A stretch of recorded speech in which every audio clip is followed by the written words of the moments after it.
pertama ya, kalau boleh saya pertama mohon maaf dulu karena baru masuk sekarang.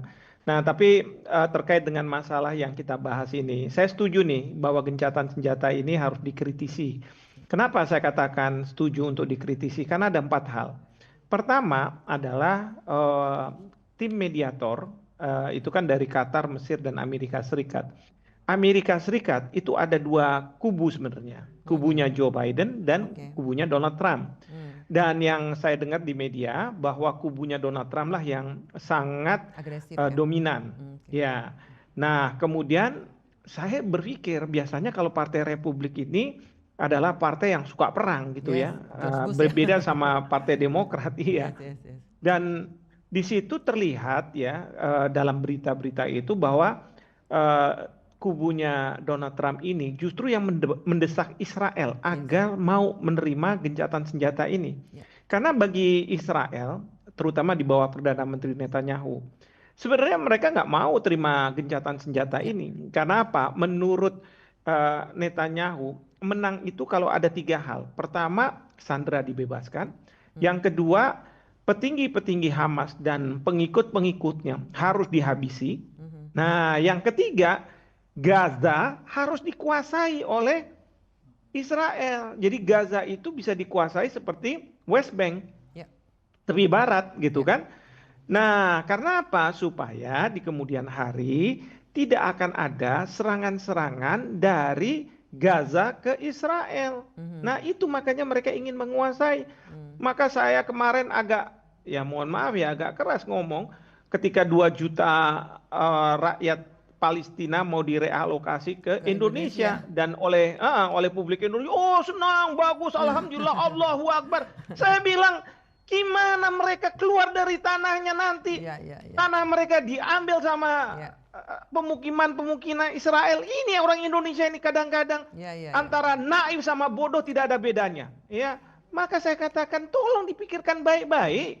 Ya, jangan Allahu Akbar kita ini. Ya. Bagi rakyat Palestina sama seperti kita. Tanah airku, baru negeriku, baru bangsaku. Kalau bangsa itu bisa di mana-mana. Kita tahu misalnya bangsa Indonesia ada yang Diaspora. jadi diaspora ya. Walaupun kemarin ini siapa? Raja Nainggolan kena masalah narkoba lagi ya. Sayang juga. Nah, tapi itu jadi saya katakan jangan sampai ya Gaza itu kosong. I see. Karena itu nanti akan dimukimi oleh mereka-mereka oleh Israel, dibilang udah masuk aja, nanti dibantu sama tentara kita. Jadi 3 hal itu ya, sehingga saya agak aneh juga kok akhirnya mau. Nah, saya justru curiga jangan-jangan gencatan senjata ini menjadi alasan kedua untuk Israel tetap masuk ke Gaza. Karena apa? Alasan pertama kan 7 Oktober dia serang habis-habisan. Masyarakat internasional mengkritik. Sekarang dia berharap bahwa gencatan senjata ini dari awal gagal. Dan sekarang ini sudah kelihatan tuh pelanggaran yang dilakukan oleh Israel. Ada yang dibunuh dan lain sebagainya. Bahkan sementara kita fokus ke Gaza, di tepi barat ada sekarang serangan-serangan. Coba bayangin kayak begitu. Kita dibuat lengah. Ya, nah ini yang mohon maaf kalau saya potong. Jadi gencatan senjata ini menjadi sebuah taktik supaya Israel bisa masuk ke Gaza tapi dengan cara halus ya, bukan dengan serangan darat, tetapi dengan seolah-olah seperti silaturahim kemanusiaan, kemanusiaan. Tetapi setelah itu mereka termasuk stay orang di situ dipindahkan, ya. Itu kan dari Steve Witkoff siapa ya namanya, Steve siapa itu, dari utusannya Donald Trump. Sekarang Donald Trump jelas-jelas mengatakan udah masukin aja ke Yordania atau ke Mesir, dia bilang gitu. Waduh, saya bilang ini taktik ini. Ya, nah itu satu, maka perlu dikritisi. Saya senang bahwa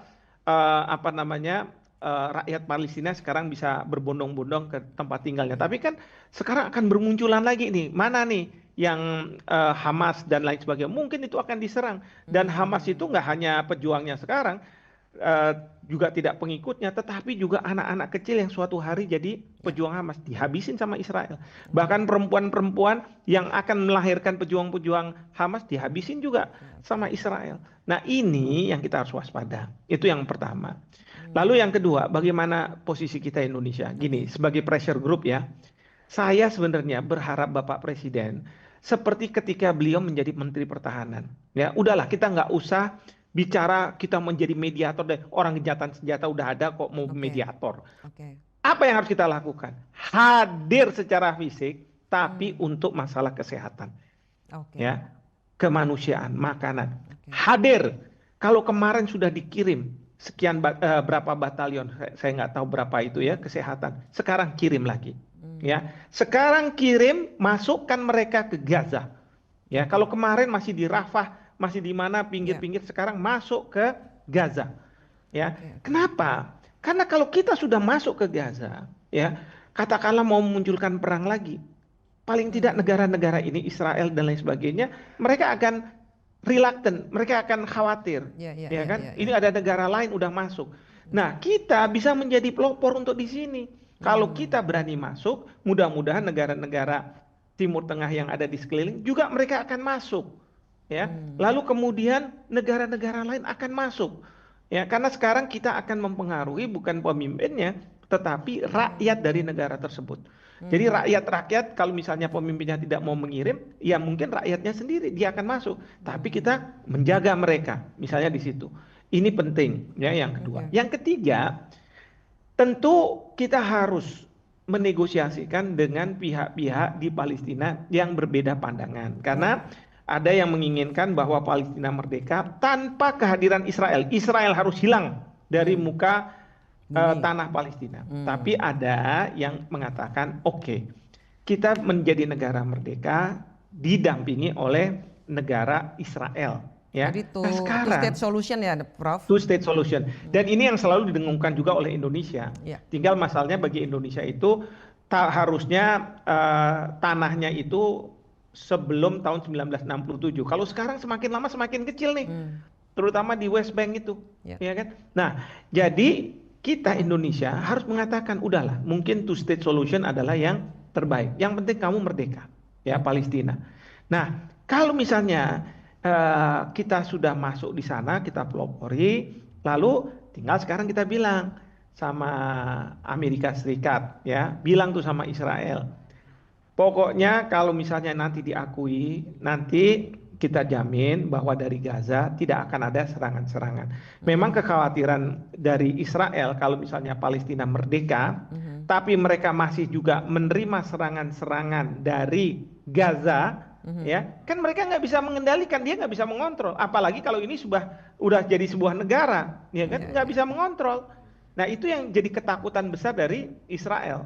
Nah sehingga memang harus ada pembicaraan, ada jaminan bahwa ya kalau misalnya Indonesia selama ini mengusulkan two state solution, maka kita harus bisa menjamin bahwa dari Gaza tidak akan lagi ada serangan-serangan ke Israel. Maka untuk kita ketahui aja, Presiden Trump itu bilang begini, ya pokoknya kalau ini sampai gagal nih gencatan senjata, saya akan habisin. Saya akan habisi dengan pasukan Amerika Serikat datang ke mana, ke Gaza. Hamas, tapi juga dia akan habisi siapa? Iran. Karena menurut Amerika Serikat bahwa sebenarnya Hamas ini dimotori oleh Iran, ya, jadi proksinya, termasuk juga Hezbollah dan Houthi. Kira-kira seperti itu. Lebanon. Lebanon dan Yemen. Iya. Jadi Prof, ini memang sangat kompleks sebenarnya persoalan ini, jadi konflik kawasan, bahkan mungkin bisa meluas sampai menjadi konflik yang menyentuh daratan lebih luas lagi, Prof. Jadi gencatan senjata ini apakah bisa dibilang sebuah taktik bom waktu ya? Maksudnya begini, ini ada langkah-langkah mungkin saling memprovokasi supaya mungkin gencatan senjata ini akan menjadi sebuah arah perang yang mungkin yang tidak menghabiskan dana lebih besar, tetapi lebih efektif begitu ya, Prof ya? Ya, jadi ini memang kalau menurut saya boleh dibilang taktik atau bom waktu sebenarnya. Tapi oleh kita bisa balik. Oke. Ya, kita harus punya upaya kayak begitu. Nah, yang tadi saya katakan, Ya. kirim batalion kesehatan, lalu Ya. kita kirim batalion kesehatan ini juga harus dibantu oleh batalion operasional yang menjaga petugas-petugas kesehatan kita untuk melakukan pekerjaan dengan harapan nanti banyak negara yang ikut. Baik, baik. Ya. Ya. Artinya apa? Kita sebenarnya memposisikan bahwa Gaza jangan lagi diserang, seperti itu. Iya, iya. Baik, itu pejabat Malaysia aja sudah ada yang bisa masuk ke Gaza ya, Prof. Tinggal pejabat Iya, Indonesia belum masuk ya betul. ke Iya. Gaza. Baik, Mudah-mudahan Pak Wamenlu dari Partai Gelora siap. bisa masuk ke sana. Beliau ikut menonton Itu dia. acara ini, Prof. Alhamdulillah. Ada aksi selanjutnya Mantap. dari beliau tentunya atas persetujuan Pak Presiden begitu. Tapi insya Allah Iya. kalau suatu hal yang baik insya Allah akan menjadi hal yang bisa direalisasikan. Ada pertanyaan Insya Allah. dari wartawan? Bisa ditayangkan pertanyaannya? Dari Saudara Ali Yudin dari jurnas.com ada pertanyaan, bagaimana kabar pengiriman pasukan keamanan PBB ke Palestina yang telah diusulkan beberapa negara termasuk Indonesia untuk menjamin keamanan warga Gaza? Apakah memungkinkan PBB mengirimkan pasukan penjaga perdamaian ke Palestina? Ini sepertinya relevan untuk Prof. Hikmahanto. Silakan Prof. Ya, ini penting ya juga dilakukan karena begini, ini kan pasukan perdamaian PBB. Jadi kita harus dapat mandat nih dari Perserikatan Bangsa-Bangsa. Nah, oleh karena itu menurut saya duta besar kita, tapi sekarang jadi Wamen juga ya, Pak Tata, Ya. untuk mengusulkan mulai sekarang nih kita harus usulkan draft resolusi Majelis Umum PBB. Kita mulai juga mengargumentasikan ke Dewan Keamanan PBB bahwa perlu segera dibentuk ini penjaga perdamaian ya, peacekeeping forces. Nah, Indonesia kita ini kan paling banyak nih kontribusi. Nah, kita paling juga banyak juga nanti ke Palestina. Tapi sekali lagi kita harus punya mandatnya dari Perserikatan Bangsa-Bangsa. Nah, ini kan harus diinisiasi. Jadi saya setuju sekali. Jadi kan kemarin itu Bapak Presiden juga sudah menyampaikan bahwa bahkan juga Panglima sudah di Komisi 1 walaupun sebelum pergantian Presiden ya, menyampaikan bahwa kita akan berperan serta di dalam penjaga perdamaian ya. Ini dalam konteks seperti ini penjaga perdamaian ini penting. Karena kalau sekarang nggak ada siapa penjaga perdamaian ya. Memang kalau ICRC dia yang bertugas untuk menerima sandera yang dikirim oleh Hamas ke mereka, nanti mereka mengirimnya ke Israel. Sebaliknya juga kayak begitu. Itu ICRC. Nah, tapi penjaga perdamaian kan nggak ada. Nah, jadi ini perlu dihidupkan. Dan kebetulan Pak Duta Besar kita untuk PBB, Pak Tata ini sekarang jadi Wamen lagi-lagi.